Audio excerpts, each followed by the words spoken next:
Hello everyone, आप देख रहे हैं my YouTube channel Lakhnavi gardener. मेरे चैनल पर आप सभी का बहुत बहुत स्वागत है। तो दोस्तों, आज मैं आपके बीच में बागुनबेलिया प्लांट पर ढेरों फूल पाने के जादुई सीक्रेट लेकर आई हूँ। सबसे आसानी से खिलने वाला गर्मियों का ये बहुत ही मनमोहक प्लांट है। अगर आपके गार्डन में बागुनबेलिया का प्लांट लगा रखा है और उस पर इस तरह से फ्लावरिंग नहीं हो रही है या बहुत कम फ्लावर्स आ रहे हैं, तो ये हमारी चीज़ है। इसका इस्तेमाल मैं करूँगी और आपको वीडियो में आगे बताऊँगी भी कि इसको कैसे इस्तेमाल करना है, जिसका रिज़ल्ट आपके सामने है। मैं पहले आपको अपडेट दिखा रही हूँ, फिर डालने का तरीका बताऊँगी। तो दोस्तों, अगर आप हमारे चैनल से पहली बार जुड़े हैं तो सब्सक्राइब कर लीजिएगा, ताकि आने वाली वीडियो की जानकारी आपको समय समय पे मिलती रहे। अगर आप चाहते हैं कि आपके बागुनबेलिया पर भी इस तरह से गुच्छों में फूल आएँ, हैवी मात्रा में फूल आएँ, तो पौधे पर फूल कई दिनों तक टिके भी रहें, तो इन 3-4 बेसिक चीज़ों का आपको बहुत ध्यान देना होगा। मैं जो चीज़ बता रही हूँ बिल्कुल बेसिक जानकारी है। तो बागुनबेलिया के प्लांट पर साथियों तभी फूल आते हैं जब तापमान 25 से 30 के आसपास होता है, या ऊपर भी चला जाता है तब भी अच्छी फ्लावरिंग होता है। तो ज़्यादा समय तक धूप में रहे। अगर आपके गमले में लगा रखा है साथियों, ज़मीन में लगाने से और गमले में लगाने में तो दोनों के केयर में अंतर होती है। अगर आपने इस तरह से पौधे को गमले में लगा रखा है तो ऐसी जगह पर रखिए जहाँ पर धूप आ रही हो। 8:30 बजे है सुबह के और हमारे पौधों पर धूप आ चुकी है। इस तरह से ये 4-5 बजे तक हमारे पौधों पर धूप रहती है। तो आप किसी छाया में ना रख कर इसको धूप में ही रखें। दूसरी चीज़ है वाटरिंग। साथियों, जब इस पौधे पर वाटरिंग का शेड्यूल अच्छे से समझना होगा, तभी हम अपने बागुनबेलिया पर इस तरह से फूल पा सकते हैं। तो पानी का शेड्यूल ये है कि जब फूल आने की शुरुआत हो जाए, जैसे ये है, आप देख सकते हो पत्तियां ही नहीं हैं इस शाखा पर, तो जब फूल आने की शुरुआत हो जाए तो इसकी मिट्टी को नम बना कर रखना है। आप देख सकते हो मट्टी में नमी बरकरार है। तो जब फूल आना शुरू हो तो पानी की कमी बिल्कुल ना करें, ना अधिकता करें ना कमी करें, मिट्टी को नम बना कर रखें। आपके फ्लावर्स बहुत दिनों तक टिके रहेंगे और ये फॉल नहीं होंगे। इस तरह से वाटरिंग करिए। पानी आपको रोज़ नहीं देना है, पानी अल्टरनेट डेज पर ही देना है। 2-3 दिन में एक बार देना है। और दूसरा पानी आपको एक बार दे दीजिए। दूसरा पानी आप तब दीजिए जब ऊपर की टॉप सॉइल इस तरह से आपको भुरभुरी और सूखी दिखाई दे। साथियों, पानी की अधिकता कभी नहीं करिएगा, वरना आपका बागुनबेलिया फ्लावरिंग नहीं कर पाएगा। तो आप देख पा रहे हैं कि हमारे पास बागुनबेलिया के कम से कम 8-9 पौधे हैं और इन सारे पौधों पर फ्लावरिंग हो रही है। कई कलर्स में आते हैं। पर्पल है, देखिए, ये येलो है और ये पिंक है, ये वाइट है, ये रेड है। तो कई कलर्स में आते हैं। अगर आपके प्लांट पर फूल नहीं आ रहे हैं या कम आ रहे हैं तो आपको करना क्या है, ये सारी चीज़ें मैं विस्तार से आपको बताऊंगी। सबसे पहले आपके गमले की पौधे में नमी होनी चाहिए। जैसे ही फूल शुरू हो जाएं, आप पानी का छिड़काव करते रहें। पानी ढेर ज़्यादा नहीं देना, हल्की सी छिड़काव करके नमी बनाए रखना है। इसके अलावा फुल सनलाइट में रखना है। बस 3 ज़रूरत है बागुनबेलिया की आपके गार्डन में इस तरह से फ्लावरिंग के लिए। पहला है फुल सनलाइट, दूसरा है पानी की अधिकता ना करिए, तीसरा है कि 2 महीने 1 महीने में हल्की फुल्की कोई फर्टिलाइज़र इसको देते रहिए। किसी बड़े पेड़ के नीचे नहीं रखना है आपको। अगर आप रख देंगे तो इस पर साथियों छाया में रख देंगे तो फूल की जगह पत्तियां आएंगी, फूल कम आएंगे। इस पर इंसेक्ट भी लग सकते हैं और फूल अच्छे से आएंगे भी नहीं। तो आपको छाया में नहीं रखना है।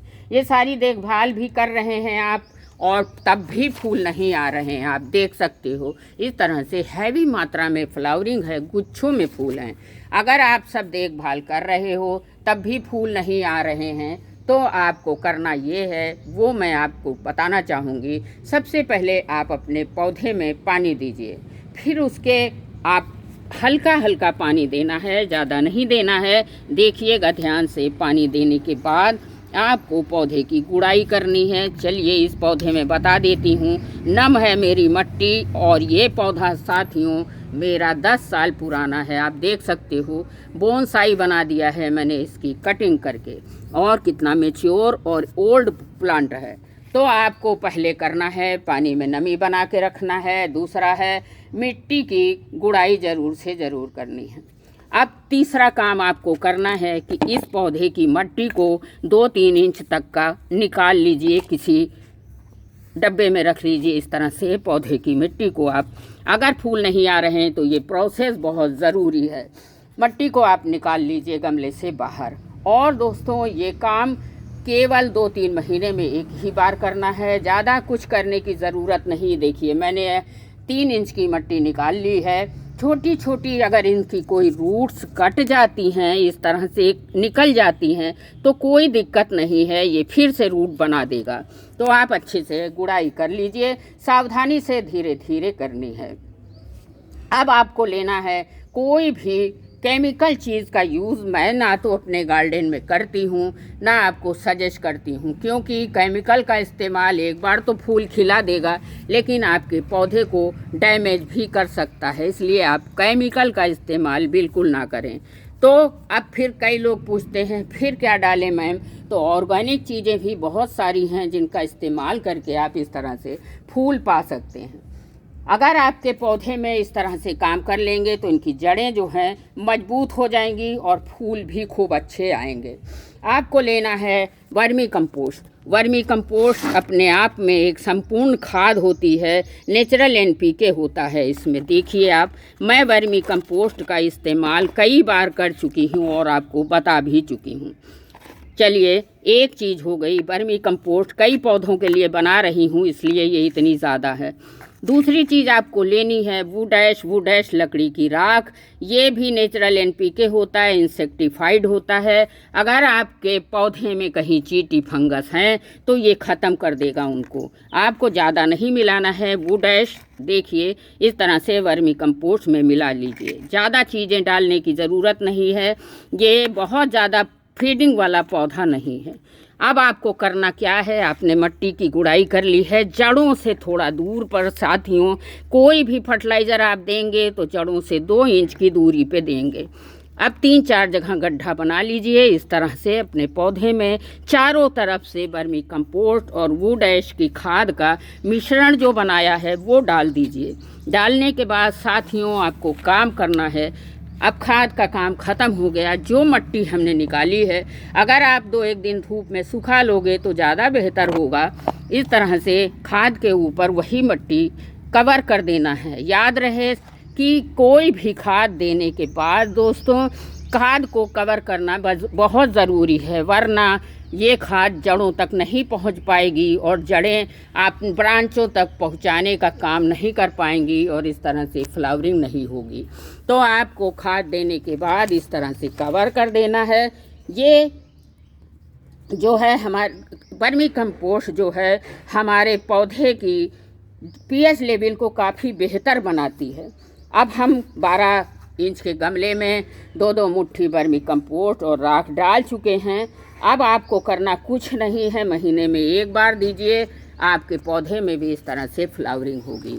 कोई भी खाद देने के बाद आपका सबसे लास्ट काम होता है पानी का छिड़काव ज़रूर करिए। अगर आपके पास फंजीसाइड है तो उसका पानी बना लीजिए, ये बहुत लाभकारी होता है। और इतना पानी दीजिए जिससे ये खाद जड़ों तक पहुंच जाए। पानी उतना नहीं देंगे आप कि जड़ों से बाहर निकल जाए ड्रेनेज होल से। पानी का छिड़काव करेंगे तो ये खाद जड़ें पाएंगी, जड़ें धीरे धीरे ब्रांचों को पहुंचाएंगी और ब्रांचें फ्लावरिंग इस तरह से करेंगी। लास्ट जानकारी है साथियों कि जहाँ से सूखे फूल हों वहाँ से इनकी प्रूनिंग बहुत ज़रूरी है।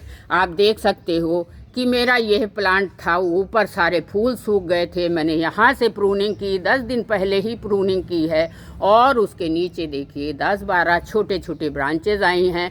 ब्रांचेज पे पत्तियाँ नहीं हैं, ओनली फूल हैं। तो लीफलेस फ्लावरिंग के लिए आपको ये तरीका ज़रूर से ज़रूर फॉलो करना होगा, तभी आप इस तरह से फ्लावरिंग पा सकते हैं। जानकारी अच्छी लगी है तो लाइक शेयर ज़रूर करिएगा। पहली बार हमसे जुड़े हैं तो ये लखनवी गार्डनर चैनल को सब्सक्राइब भी कर लीजिएगा, ताकि आपको आने वाली वीडियो की नोटिफिकेशन आपके स्क्रीन पर मिलती रहे। धन्यवाद।